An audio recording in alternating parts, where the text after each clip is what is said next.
buen día, casi buen mediodía, ¿cómo están? Espero que bien.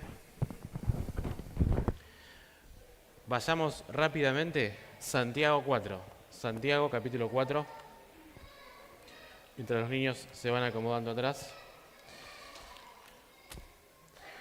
Hoy nos toca leer del versículo 11 al 17. Santiago 4, del 11 al 17. Dice así: hermanos, no habléis mal uno de otros. El que habla mal del hermano o juzga a su hermano, habla mal de la ley y juzga la ley. Y si juzgas la ley, ya no eres hacedor de la ley, sino juez. Uno solo es el legislador y juez, el que puede salvar y perder. Pero tú, ¿quién eres que juzga a tu hermano? Vamos ahora, los que decís hoy o mañana, iremos a tal ciudad y estaremos allá un año y comerciaremos y ganaremos. Cuando no sabéis lo de mañana, ¿qué cosa es vuestra vida? Porque sois neblina que por un poco de tiempo aparece y luego se desvanece.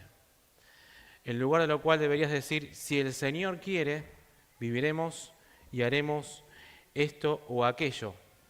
Pero ahora os jactáis en vuestra soberbia. Toda jactancia semejante es mala.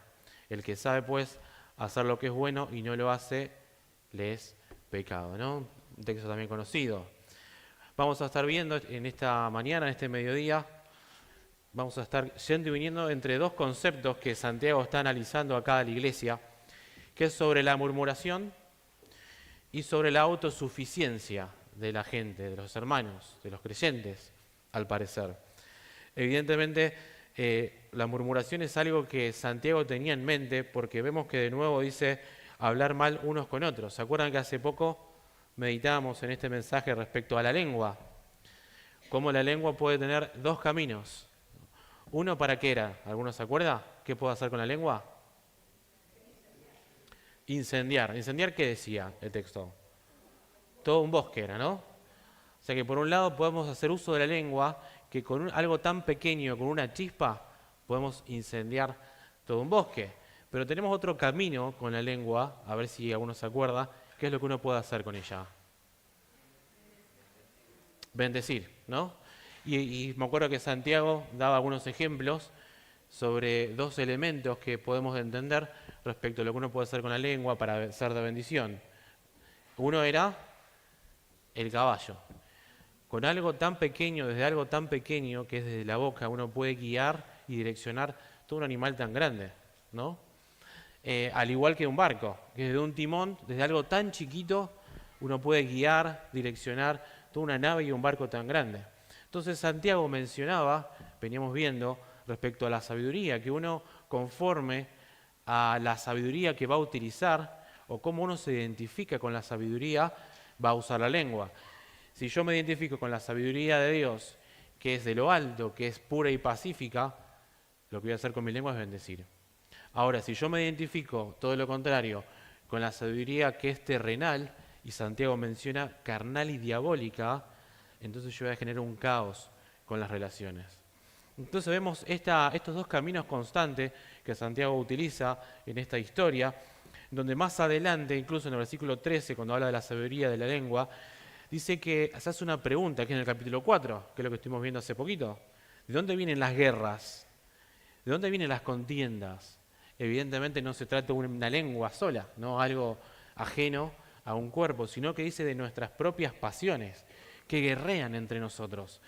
Y Santiago concluye, de alguna manera, es que cualquier ser humano puede dominar una bestia, puede dominar cualquier animal en esta tierra, pero hay algo que no puede dominar, que es la lengua.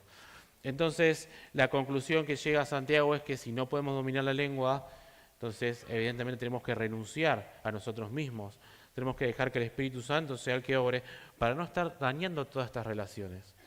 Llegamos al versículo 11 del capítulo 4 que leímos recién, y Santiago vuelve a subrayar este tema.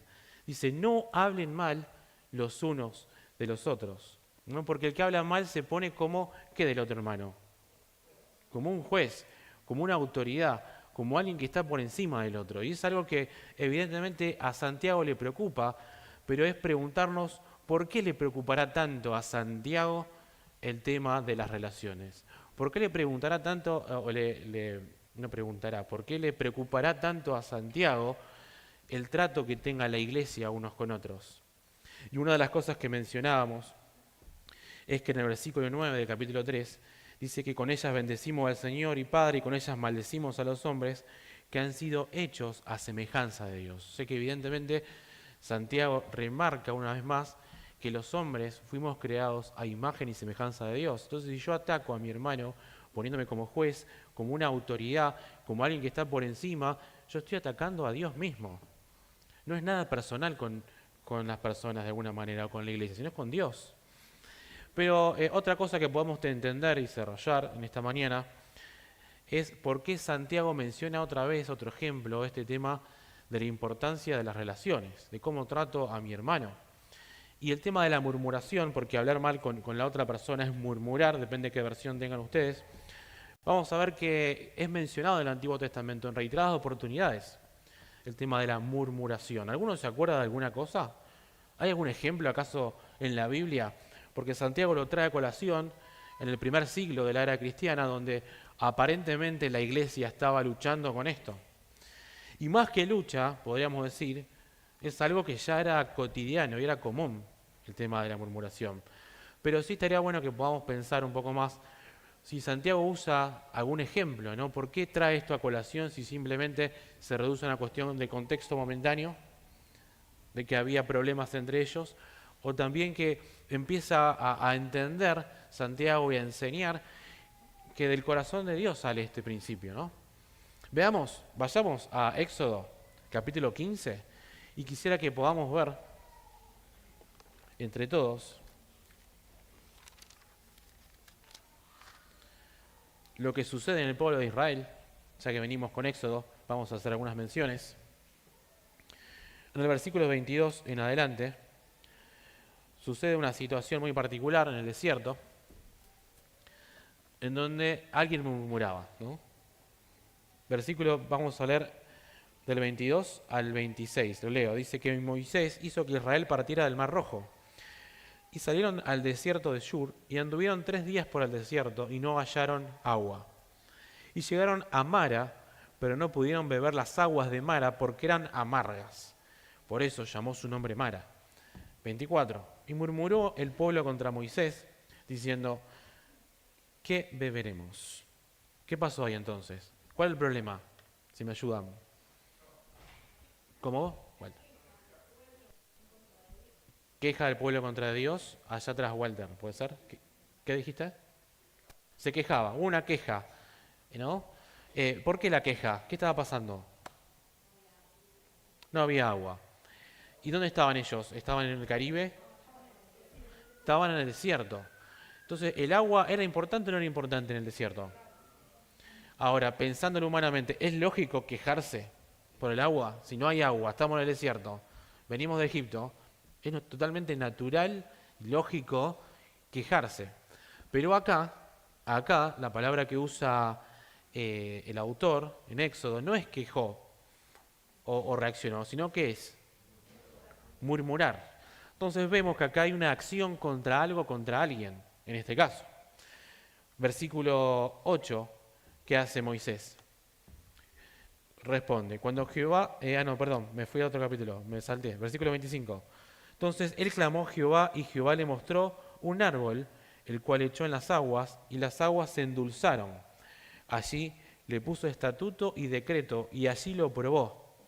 Y dijo, si oyes diligentemente la voz de Jehová tu Dios, y haces lo recto ante tus ojos, y prestas oído a sus mandamientos, y guardas todos sus estatutos, ninguna dolencia de las que puse sobre Egipto pondré sobre ti, porque yo soy Jehová tu sanador. Y llegaron a Elim, y había allí 12 fuentes de agua y 70 palmeras, y acamparon allí junto a las aguas. ¿Qué pasó ahí? Israel murmura. ¿Dios qué hace? ¿Responde o no responde igual? Pareciera que está respondiendo, ¿no? Pero dice acá que Jehová responde, pone un árbol interesante para tener en cuenta, un árbol que produce dulce, que transforma el agua que estaba, transforma lo amargo en dulce para tomar. Pero Jesús dice que puso un estatuto y un decreto, ¿para qué? Ahí. A ver si pudieron ver en el versículo 25, está. Dios pone un estatuto y un decreto. Y eso debemos descubrir. Bien. Para probar la fidelidad de su pueblo.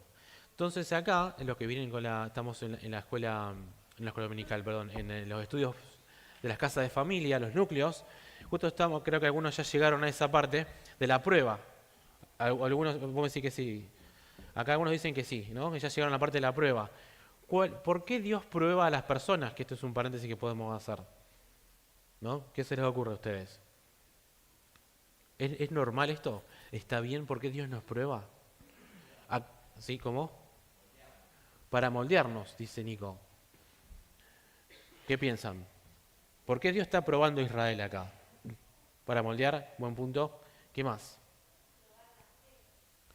Bien, probar la fe ahí atrás, ¿no?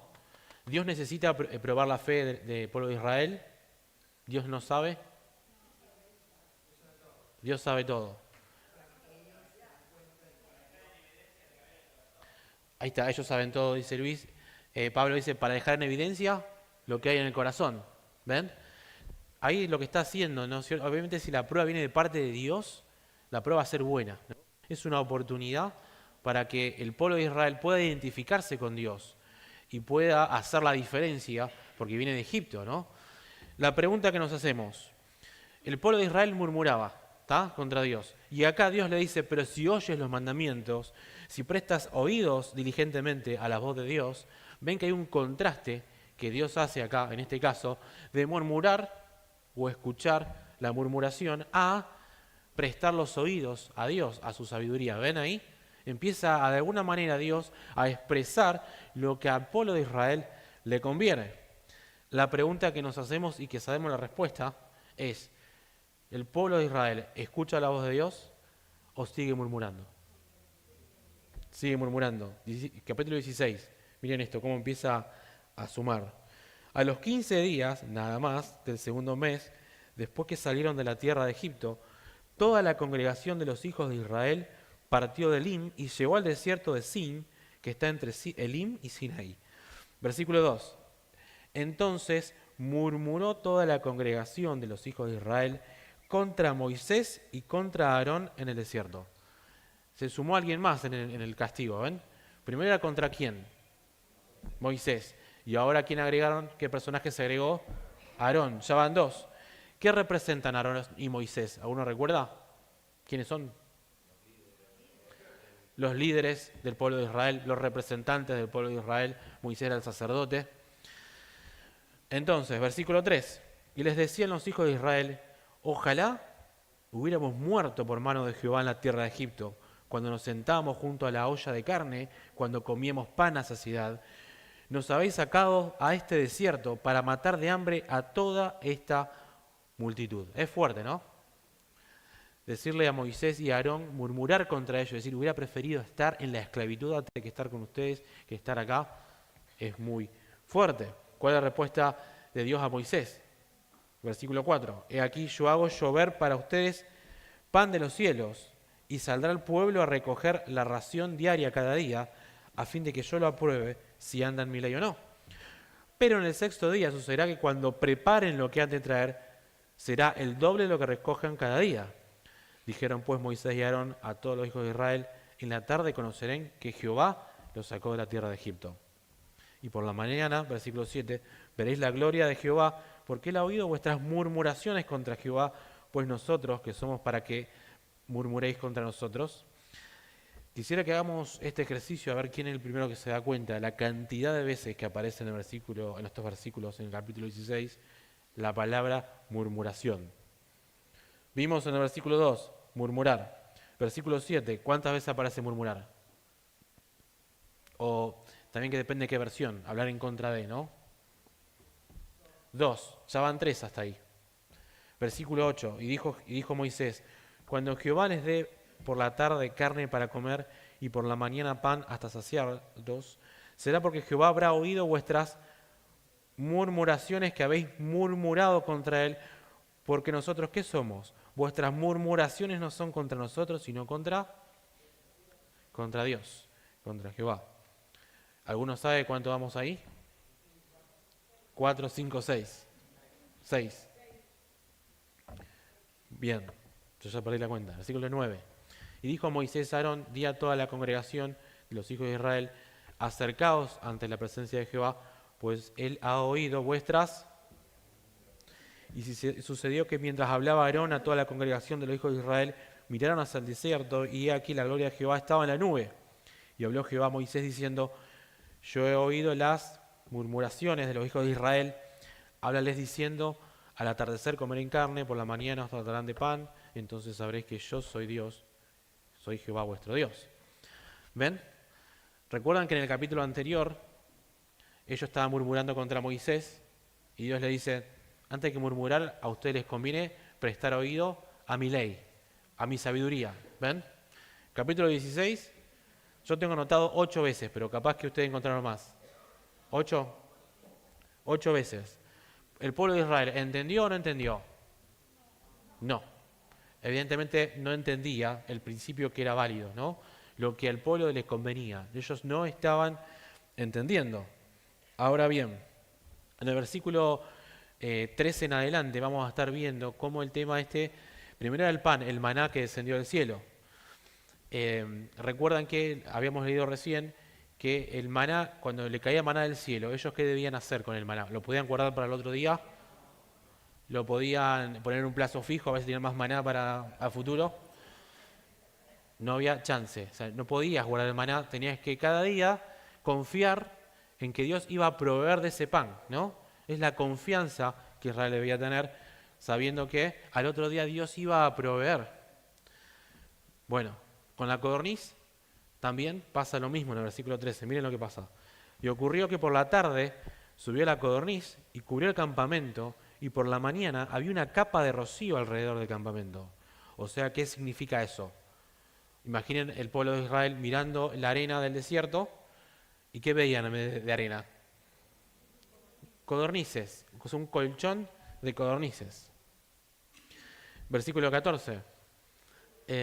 Y evaporada la capa de rocío, he aquí sobre la superficie del desierto, había una cosa delgada a modo de escamas, delgada como la escarcha sobre la tierra. Cuando la vieron los hijos de Israel, se dijeron unos a otros, ¿qué es esto? Pues no sabían qué era eso. Entonces Moisés les dijo, esto es el pan que Jehová les da para comer.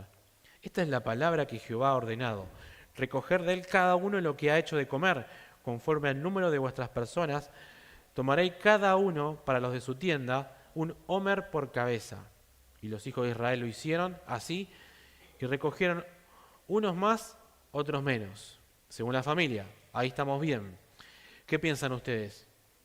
¿Habrán agarrado cada codorniz por persona conforme a lo que dijo Dios o se habrán guardado para el otro día, no? Evidentemente, otra vez vemos a Israel en esto de queriendo obrar su propia justicia, de queriendo poner un plazo fijo a la codorniz. Versículo 17, dice, los hijos de Israel lo hicieron así y recogieron unos más, otros menos, ahí estábamos bien, 18, y lo medían por esta unidad de medida y no sobraba al que tenía mucho ni faltaba al que había recogido poco. Cada uno recogió conforme a lo que había de comer. Versículo 19, Moisés les dijo, ninguno deje nada de él para mañana. O sea que ya sabían que Dios iba a proveer el resto de los días en el desierto. ¿Qué pasó en el versículo 20? Nada, otra vez igual, ¿no? Israel, antes que escuchar la voz de Dios, como venía mencionando acá el texto, ellos vuelven otra vez a pensar en su propia sabiduría, en obrar conforme a la autosuficiencia. 20. Pero no obedecieron a Moisés, sino que algunos dejaron de él hasta la mañana. ¿Y qué pasó con esas codornices? Se echaron a perder, se pudrió, crió gusanos, hedió, y Moisés reacciona, se enfurece. 21. Así pues, los recogían de mañana en mañana, cada uno según lo que había de comer, y cuando el sol calentaba, se derretía. Eso sucedió en el 6.º día, recogieron pan doble, como Dios había puesto. Pero bueno, hasta ahí ya pudimos ver el tema del maná. Dios le había dado el maná del cielo, la gente volvió a murmurar, bueno, aparecen las codornices, vuelven a murmurar, y no solo que murmuran, sino que ellos no confían en su palabra, no confían en la sabiduría de Dios, no confían en Dios proveedor, que Dios le va a dar al otro día lo que debían tener. Entonces vemos esta dicotomía que mencionaba Santiago entre la murmuración, ¿no?, en hablar mal del otro, en el daño que causa hablar del otro, y la autosuficiencia. ¿Se acuerdan que Santiago mencionaba? Dice que ellos dicen, van a tal lugar, comercializan, tienen ganancias y no piensan en Dios. Entonces, este patrón que vemos, que menciona Santiago en la iglesia, pero que también podemos observar acá en Éxodo, es algo que surge a veces de manera natural en nosotros, ¿no? Ahora ya vimos temas del maná, vimos el tema de las codornices, y ahora salta otro punto más, que es el cual, si lo tienen en la Biblia, si se dan cuenta. Codornices, maná, tiene que ver con el descanso. El séptimo día, ¿no? ¿Qué representa el séptimo día? Descansar. Versículo 27. ¿Cumplen esto? Es la pregunta, ¿no? Sin embargo, aconteció que algunos del pueblo salieron a recoger en el día séptimo y no encontraron. ¿Ven? Tenían que descansar, confiar en Dios, en un Dios proveedor, y dice que el séptimo día la gente salió y no descansaron. Muy bien.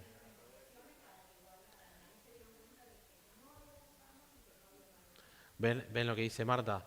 Cuando llegó al sexto día, ¿qué hizo Dios? Le proveyó el doble para que el séptimo no salgan, ¿no? ¿Y qué hacen ellos? Igual salen. Entonces, ¿qué le dijo Jehová a Moisés? Estamos en el 16:28, por si ya estamos mareados. Por lo que Jehová dijo a Moisés, ¿hasta cuándo rehusaréis guardar mis mandamientos y mis leyes?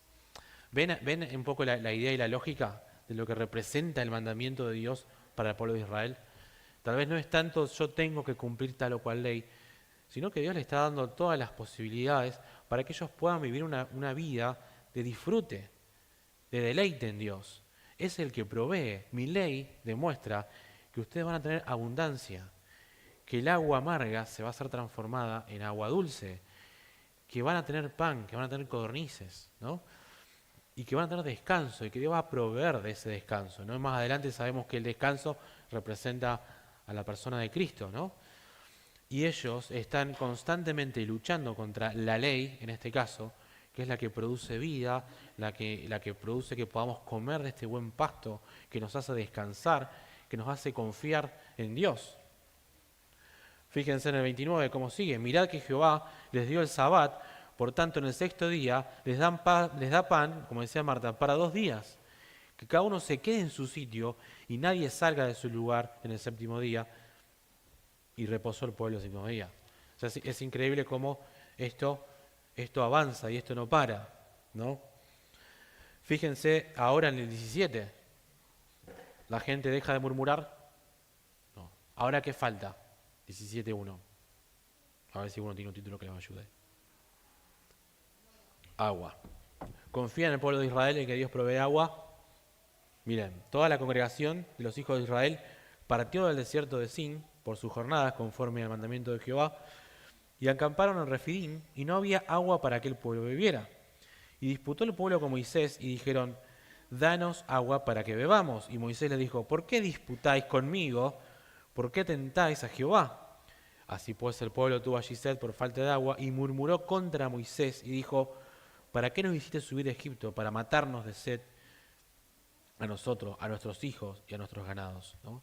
Ellos no están confiando y tienen un corazón de, como dice acá, de tentar, de disputar contra Moisés. Vayamos a número 11 y fíjense cómo esto mejora, entre comillas. Números capítulo 11. Vamos a leer el versículo 1 y vamos a salpicar algunas cositas. Si alguno se anima a leer del 1 al 6. Números 11 del 1 a 6, del 1 al 6.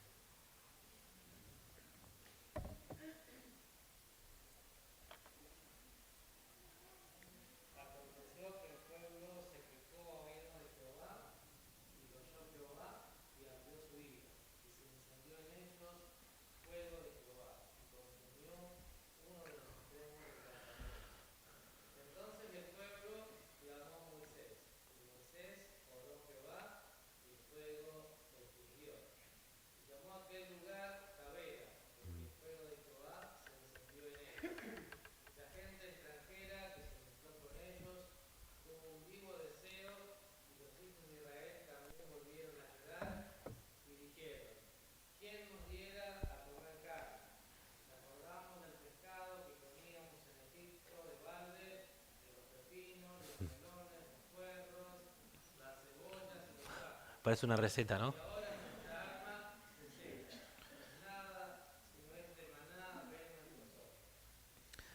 Bueno, ¿qué pasó acá entonces? Hemos visto. Hubo murmuración, ¿no? Por parte del pueblo de Israel. ¿Qué piensa Dios de la murmuración? Me parece que acá ya es un poco más claro, ¿no? ¿Qué es lo que sucede? Dice que a oído de Jehová llegó esto, ¿no? Dice acá, y Jehová lo oyó y se encendió su ira, de manera que el fuego de Jehová ardió contra ellos y consumió un extremo del campamento. Es un montón, ¿no? El tema de la murmuración lo que produjo. Entonces el pueblo clama a Moisés porque dice, no, esto es un montón, ¿no? Y en el versículo 4, ¿qué pasa? Esto podemos ver que, listo, entendieron la importancia de lo que es la comunicación, por decirlo de alguna manera. En el versículo 4 aparece un tercer agente. ¿Alguno tiene? ¿Quién? El extranjero. ¿Alguno tiene otra versión que diga otra cosa? La gentuza extranjera, dice ahí. El populacho, dicen acá enfrente.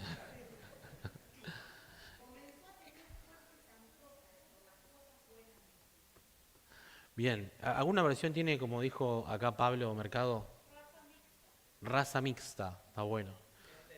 Gente extraña, raza mixta, alguien que no era el pueblo de Israel, ¿verdad? Probablemente haya salido de Egipto junto con el pueblo de Israel, pero acá aparece en el versículo 4, por alguna razón nos quiere mostrar el autor que aparece otro grupo acá. Yo tengo la chusma, ¿ninguno tiene la chusma? Ahí tiene Diego. Diego dice, la chusma aparece. ¿Ah? Era el chavo. El nivel de dramatismo que tiene esta historia es cada vez mayor. Aparece la chusma que iba en medio de ellos y sintió otra vez un gran deseo, y los hijos de Israel también lloraron y dijeron, ¿quién nos dará de comer? ¿Qué hizo la chusma? ¿Qué hizo el extranjero acá? ¿Volvió a qué cosa? A llorar, a contagiar. O sea, se acabó de prender fuego una parte del campamento, en que vos decís, bueno, evidentemente este no es el camino, diría uno, ¿no? Ya, bueno, no es por ahí. Pero de pronto aparece otro agente externo, que son una mezcla de otras razas, acá cual dice la chusma, y empieza otra vez a contagiar al grupo, ¿no? Y empiezan a llorar y a quejarse, y todo el pueblo de Israel llorando, y empiezan a hacer esta receta egipcia, que le di recién Ricardo, de todas las cosas que comían de balde, pescado, pepinos, ajos, cebollas, ¿no? Entonces, lo que podemos ver acá, que evidentemente lo que produce es la murmuración, el chisme, es este contagio que veamos del fuego que enciende todo un bosque, daña a la otra persona, daña las relaciones, daña la imagen de Dios. Y recordamos que la labor de Israel, ¿cuál era frente a todas las naciones? Expresar la imagen de Dios, ¿no? Y acá chusmeando, atacando al hermano, en este caso no es el hermano, sería, sí, el hermano israelita, podríamos decir, a los parientes, es atacar eso mismo, la imagen de Dios, lo que ellos representaban. Y evidentemente acá menciona que esto es contagioso. Esto no sirve. Este es el resultado que genera. Veamos números 14 y ya terminamos con toda esta movida. O a ver si me queda algo más de acá.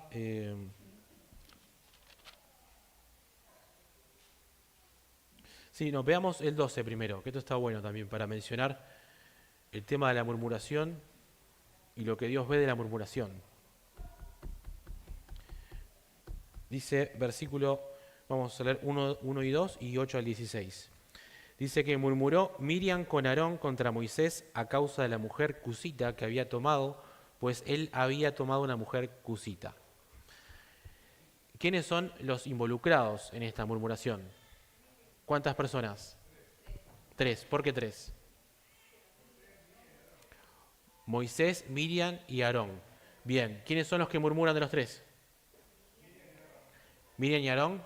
Pero acá dice que alguien habla contra alguien, con alguien, ¿no? No sé si lo vieron. ¿Quién murmura con quién? ¿Quién es la parte activa? Miriam. ¿Quién es la parte pasiva? ¿Quién escucha el mensaje? Aarón. ¿Contra quién hablaban? Contra Moisés. Ahora, si vemos a Aarón y a Miriam, ¿quiénes estaban murmurando, entre comillas? ¿Aarón, Miriam o los dos? Los dos. ¿Por qué los dos? ¿Quién obligó a Aarón a estar ahí, por ejemplo, no? ¿O quién obligó a él a quedarse, a escuchar, no? Miriam lo obligó, dice. Miriam lo obliga acá. Miriam tenía un carácter fuerte. Si no escuchaba, le pegaba.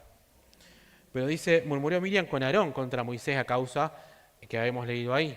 Versículo 2, dijeron, ¿acaso solamente a través de Moisés habla Jehová? ¿No ha hablado también por nosotros? Y Jehová lo oyó. ¿Ven? ¿De qué estaban en contra ahora? Primero, de que se había casado, Cus es África, ¿no? Con una cusita, depende de qué versión, dice con una mujer de piel negra, ¿no? Entonces, versículo 2, ¿cómo? No, Cus no es Egipto. Es del sur de África. Puede ser que haya visto mal. Bueno, puede ser, tranquilamente. Si alguno lo puede chequear, así no nos equivocamos mejor. Etiopía. Listo, gracias. Es Etiopía, entonces. ¿Cómo? Mi cusita, bien. Versículo 2. Se queja de eso y después de que se queja de la autoridad, ¿no? Dice, ¿por qué solamente Dios habla a través de Moisés? Se queja de lo que Dios puso ahí.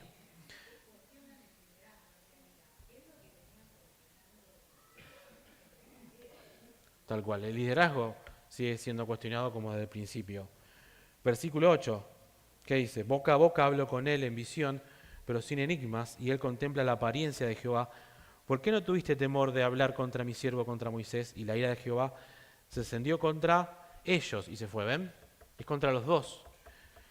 Versículo 10, y la nube se apartó de la tienda, y aquí Miriam estaba leprosa como la nieve. Entonces Aarón volvió a ver a Miriam, y aquí estaba leprosa.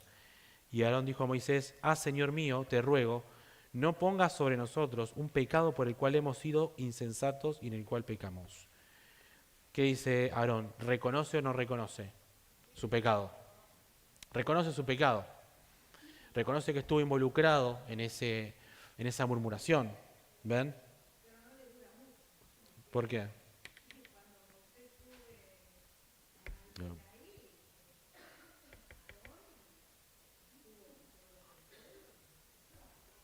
Buen detalle.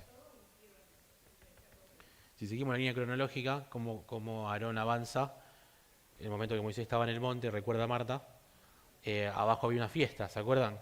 Empezaron a tomar todos los aritos de oro, a derretir todo lo que había joyas y hacen un becerro. Entonces vemos este avance.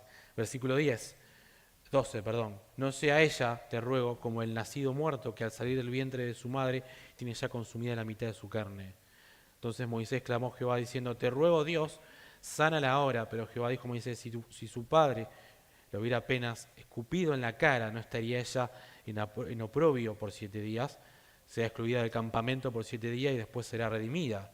Y Miriam fue excluida del campamento 7 días y el pueblo no partió adelante hasta que ella fuera readmitida. Después el pueblo partió hasta otro lugar y acamparon en el desierto. ¿Ven?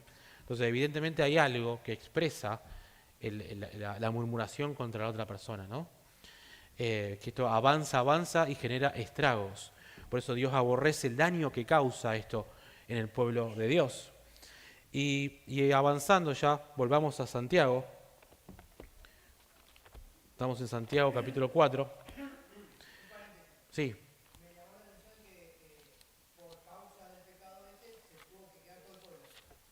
Interesante el aporte, sí. O sea, por causa del pecado de dos, el pueblo estuvo retrasado una semana más. ¿Ven? Lo que causa. Santiago, estamos 4. Lo habíamos leído en el versículo 11, que dice que no hablen mal unos con otros. El que habla mal del hermano o juzga a su hermano, habla mal de la ley y juzga la ley. Y si juzga la ley, ya no eres hacedor de ella, sino juez. ¿Ven lo que la ley representa? La ley, recordamos que representa amar a Dios con toda nuestra fuerza, con toda nuestra mente, y amar al prójimo como a ti mismo, ¿no? Entonces, vos hablando mal de tu hermano, estás hablando mal en contra del principio de la ley. Eso apunta. Y si hablas mal de tu hermano, te estás poniendo como juez, como alguien que está por encima del otro. Uno solo... ¿Qué dice? Aunque tenga razón de lo que digan, dice acá. Tal cual. El punto acá no tiene que ver con el, podríamos decir, con el hecho, sino con el corazón, con la predisposición y lo que eso genera, ¿no? Versículo 13, Veamos esto que habíamos leído. Vamos ahora a lo que decís. Hoy o mañana iremos a tal ciudad, estaremos allá un año, comerciaremos y ganaremos. Cuando no sabéis lo de mañana. ¿Qué está queriendo decir acá? ¿Qué análisis hace Santiago? ¿Cuál es el diagnóstico de la iglesia, no? ¿Cómo estaba la iglesia frente a Dios en este contexto? Evidentemente, ellos estaban siendo autosuficientes con ellos mismos, estaban dejando a Dios de lado. ¿Qué fue lo que pasó recién que leíamos con el tema del maná, de la codorniz y el sabbat? Acá vemos que están negociando. Dice, iremos, estaremos, comerciaremos, ganaremos. Toda su empresa la tenían en la mente, ¿no? Su corazón estaba puesto en las ganancias, en las riquezas. Y más allá de eso, ¿no? Es el hecho de dejar todas las cosas de lado, dejar la sabiduría de Dios de lado para, digamos, de alguna manera vivir conforme a la suya propia. Algo menciona Jesús en una historia, en Lucas 12, si quieren acompañarme, Lucas 12, versículo 15, vemos a Jesús mencionando ese tipo de actitud como una persona necia que se conforma su vida en base a principios de necedad. Lucas 12, versículo 15, podemos ver.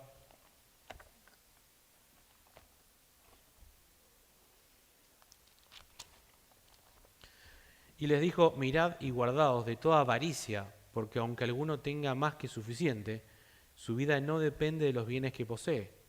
Y les refirió una parábola diciendo, la tierra de cierto hombre rico produjo buenas cosechas. Y él razonaba dentro de sí diciendo, ¿qué haré?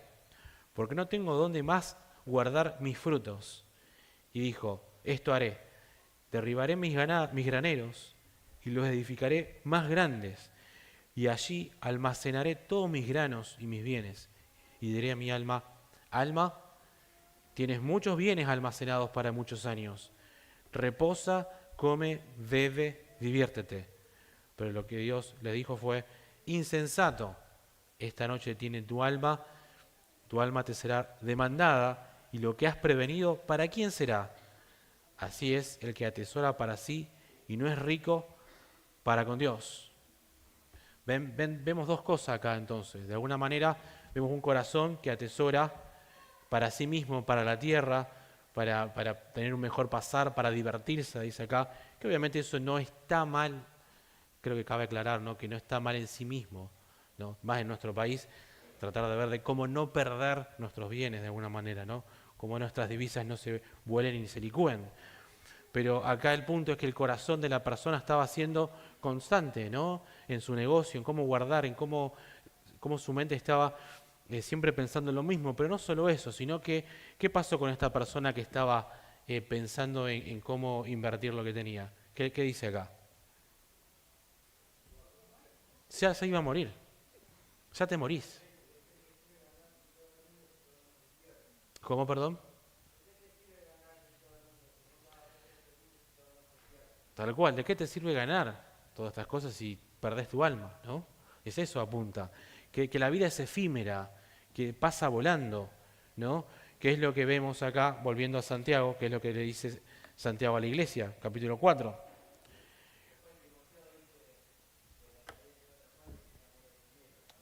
Muy bien, hermano, ahí atrás.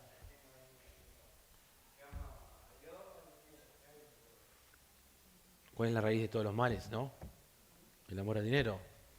Y más aún, el amor al dinero es no amar a Dios, porque el amor al dinero es consecuencia de esto, ¿no? Por eso vemos en el versículo 14, capítulo 4, que dice, cuando no saben lo de mañana, ¿qué cosa es vuestra vida? Porque sois neblina que por un poco de tiempo aparece y luego se desvanece. Vemos este recurso que usa Santiago en este caso, un recurso muy utilizado por Salomón en Eclesiastés. ¿Alguno se da cuenta a qué me refiero? ¿A qué se refiere con que pasa, se desvanece? Muy bien, la vanidad, ¿no? La vanidad, todo es vanidad, decía Salomón. Y la palabra vanidad, que es Hebel, significa que se refiere a lo que se desvanece como un espejismo, algo que dura poco, ¿no? Nuestra vida en la tierra dura muy poco. Para los más jóvenes que están acá, empezaron la secundaria, empezaron la facultad, de pronto ya te recibiste, Algunos se ponen de novio, otros se casan, ya son hijos, ya son abuelos. Los que son abuelos no se dieron cuenta que la vida pasó volando, ¿no? Es como algo efímero. Y la palabra tejebel, vanidad, que termina rápido, una palabra la raíz es muy similar a Abel. Es interesante, Abel, ¿qué pasó con la vida de Abel? ¿Cuánto duró su vida, no? Fue rápido, no duró nada. Entonces, ¿qué es lo que concluye Santiago en esta historia? ¿Da alguna respuesta a este diagnóstico que hacen? De que el hombre es un mundo de maldad, de que el hombre tiene esta constancia de hablar mal del otro, de ponerse en juez, y no solo eso, sino que en lo que a Dios respecta, forma su vida alejado de Dios. ¿Cuál es la respuesta que da Santiago a un corazón de este tipo, ¿no? En el capítulo 5 vamos a ver el domingo que viene cómo Santiago llama a la iglesia a que se arrepientan de estas cosas, ¿no? Lloren, dice, aullad por las miserias que están por venir sobre ustedes. Y este es un llamado a la iglesia de por lo menos en principio poder identificar cómo está nuestro corazón, cómo estamos con el hermano, si queremos competir, si queremos murmurar, si queremos chusmear. Tenemos esta dinámica de que no nos damos cuenta y empezamos a contagiar, como vimos en el caso de la chusma, que estaba por el pueblo de Israel, que empezaron a contagiarse y a llorar y a pedir por el pescado, la cebolla, el pepino y todas las cosas. Tal vez estamos, lo bueno, mejor dicho, de esto también es identificar cómo estamos respecto a la vida, de identificar que la vida pasa como si nada, y a veces estamos perdiendo tiempo en esto, ¿no? En cómo invertir, cómo ganar, como decía Isra recién, a veces estamos pensando, ¿no?, en esto de cómo sobrellevar algunas cosas y no tenemos en cuenta a Dios. Y quisiera que podamos terminar en el versículo 17, dice, el que sabe pues hacer lo que es bueno y no lo hace, le es contado por pecado. Santiago dice, ustedes saben muy bien cómo son las cosas, cómo muchas veces obramos conforme a la sabiduría humana, carnal y diabólica. Si no nos damos cuenta del arrepentimiento que nos hace falta, estamos pecando. Santiago dice, ya está, identifiquen lo que produce la murmuración y lo que produce hacer las cosas alejadas de Dios. Y quisiera que podamos terminar con Romanos 14, donde el apóstol Pablo menciona esto también, Romanos 14, de a veces vivir para uno mismo y no para el otro. Versículo 7, miren lo que dice, Romanos 14, 7. Porque ninguno de nosotros vive para sí y ni ninguno muere para sí. Saltemos al 15.2, Romanos 15.2. Cada uno de nosotros trate de agradar al prójimo en lo bueno para edificación, ¿no? Y preguntarnos si con nuestras palabras somos de edificación con nuestros hermanos, ¿no? Después dice versículo 3, porque ni aun Cristo se agradó a sí mismo. Al contrario, como está escrito, los vituperios de los que te vituperaban cayeron sobre mí. Porque lo que fue escrito en tiempos pasados, para nuestra enseñanza fue escrito, para que por la paciencia y la consolación de las Escrituras sostengamos la esperanza. ¿Y qué es lo que produce? Y el Dios de la paciencia y la consolación nos conceda el mismo sentir unos con otros que hubo en Cristo Jesús, para que unánimes a una voz glorifiquemos a Dios y Padre, nuestro Señor Jesucristo. Oramos. Señor, te damos gracias, Padre, por tu palabra. Te damos gracias, Padre, porque podamos una vez más, a través de ella, identificar cuáles son nuestro obrar, cuál es nuestro corazón, con cuál sabiduría nos identificamos, Señor, que podamos realmente tener en cuenta esto para arrepentirnos, para parar la pelota, Señor, y edificar a mi hermano, Señor.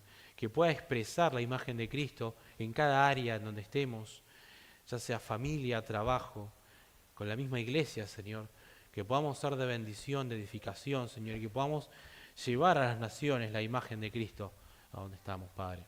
Te damos gracias por el regalo de tu iglesia, porque formamos parte de una familia, Señor, una familia que ha sido comprada con un precio precioso, Señor, que es la sangre de Cristo en esa cruz. Te bendecimos y te damos gracias. En el nombre de Jesús. Amén.